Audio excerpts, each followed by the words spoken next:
शेर मुकम्मल तौर पर सेहतियाब हो जाता है और आपको दिखाया जाता है कि शेर घर वापस आता है। वहाँ पर उनके कज़न जब देखते हैं उनके पांव तले ज़मीन निकल जाती है।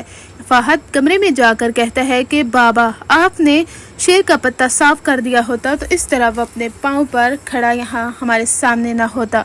उसके बाबा कहते हैं कि ऐसा कैसे हो सकता है, वो इंजेक्शन उसे दिया जा रहा है, वो तड़पता रहेगा रोता रहेगा लेकिन मरेगा नहीं और सही तो वो कभी भी नहीं हो सकता।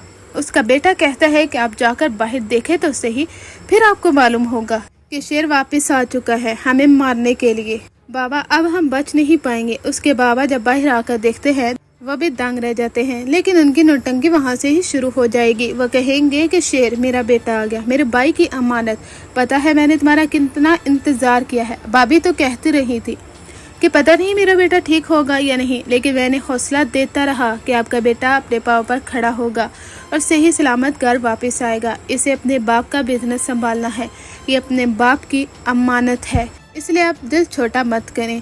लेकिन वहाँ पर शेर कहता है कि आपने बिल्कुल ठीक कहा, दिल छोटा नहीं करना चाहिए।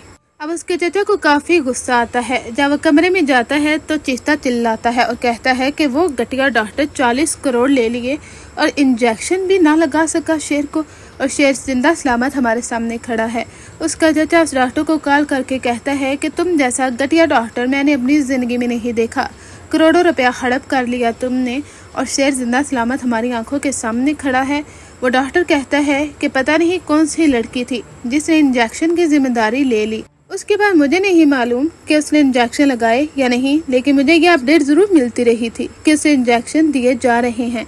जो फहद को मालूम होता है वो भी दंग रह जाता है। वो कहता है कि ज़रूर वो डॉक्टर फजर ही है। मैं आपको बताता रहा था कि डॉक्टर फजर जो यहाँ पर काम कर रही है वो शेर को बचा कर रहेगी, और बिल्कुल ऐसा ही हुआ है। मुझे तो फजर को जान से मार देना चाहिए था। वो डॉक्टर कहता है कि एक बात याद रखना, अगर मैं जेल की सलाहों के पीछे गया और मेरी हकीकत सब लोगों के सामने आ गई तो तुम लोग भी मेरे साथ जेल में जाओगे। तुम लोगों को भी मैं अपने साथ लेकर जाऊंगा, क्योंकि तुम लोग मुझे वर्गलाने वाले थे।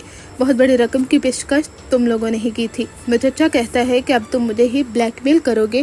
चचा फोन बंद कर देता है, लेकिन अब इसके बुरे दिन शुरू हो चुके हैं, क्योंकि एक तरफ शेर वापस आ जाएगा अगली चंद एपिसोड्स में, और यहाँ तक कि इस डॉक्टर को सारी सच्चाई बतानी पड़ेगी।